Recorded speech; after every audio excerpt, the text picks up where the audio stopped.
Hukumnya apa? Karena di dalam Undang-Undang ITE itu boleh melakukan sesuatu. Undang-Undang ITE, bukti dalam ITE itu adalah menjadi bukti elektronik, tapi harus sesuai dengan hukum yang berlaku. Jadi tidak boleh melakukan penyadapan tanpa izin daripada aparat penegak hukum. Jadi hanya orang yang dibenarkan secara hukum oleh kepolisian dan atau kejaksaan yang boleh melakukan perekaman. Jadi perekaman yang dilakukan dalam proses terjadi pada tanggal 13-14 November 2024 patut diduga adalah peristiwa pidana sebagaimana adanya surat perintah penyidikan di dalam perkara ini. Seperti itu. Rekaman yang kemarin mungkin kita kan ngotot ingin buka di persidangan, apakah besok bakal dibuka juga? Ya kita pasti akan minta dibuka karena itu yang terpenting, karena di dalam rekaman tersebut saya mau tahu izin dari mana.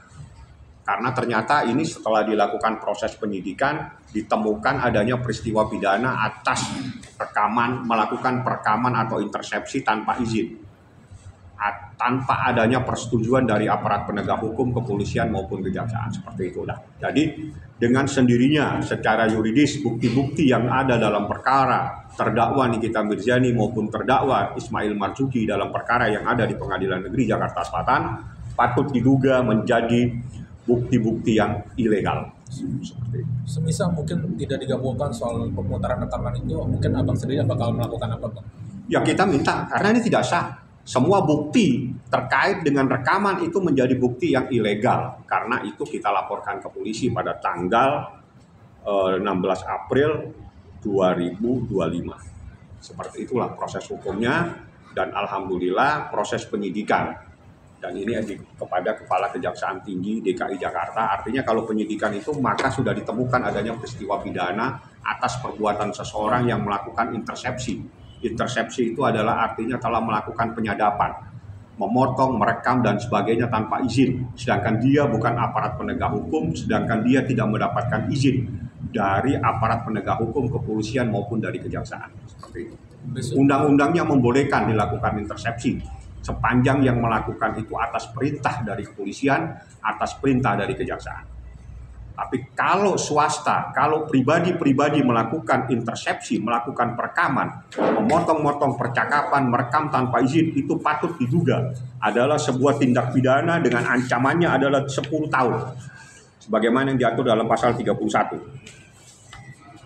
Dan pasal 32 dengan ancamannya 8 tahun. Jadi 10 tahun dan 8 tahun itu ancaman terhadap orang yang melakukan intersepsi, terhadap orang yang melakukan rekaman tanpa izin. Dan ini kami akan persoalkan dan ini akan menjadi ramai pada saat nanti proses di Pengadilan Negeri Jakarta Selatan dengan terdakwa Nikita Mirzani dan terdakwa Ismail Marzuki. Karena bahan mereka, karena dasar mereka melakukan laporan polisi itu berdasarkan rekaman-rekaman yang tanpa izin. Mereka lakukan tanpa sepengetahuan, tanpa persetujuan dari Ismail Marzuki. Tiba-tiba direkam dan sebagainya, dan itu saat ini sudah beredar semua di mana-mana.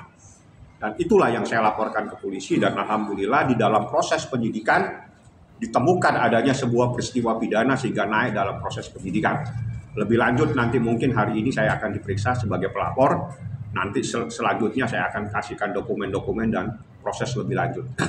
Saya ucapkan banyak terima kasih kepada Direktorat Cyber Polda Metro Jaya yang telah mengibarkan bendera tegak lurus dalam proses hukum ini, karena proses hukum ini bersama juga dengan adanya proses hukum terhadap terdakwa Nikita Mirzani dan Ismail Marzuki. Seperti itu. Jam berapa, Bang, diperiksa ya? Saya mungkin agak siangan ya, jam 11-12, saya belum tahu jamnya. Yang jelas saya wajib untuk datang untuk diperiksa sebagai pelapor atas nama Ismail Marzuki sebagai korban yang diam-diam percakapannya direkam tanpa izin, dan itu adalah dugaan tindak pidana yang melanggar pasal 31 junto pasal 32 dengan ancamannya 10 tahun dan 8 tahun.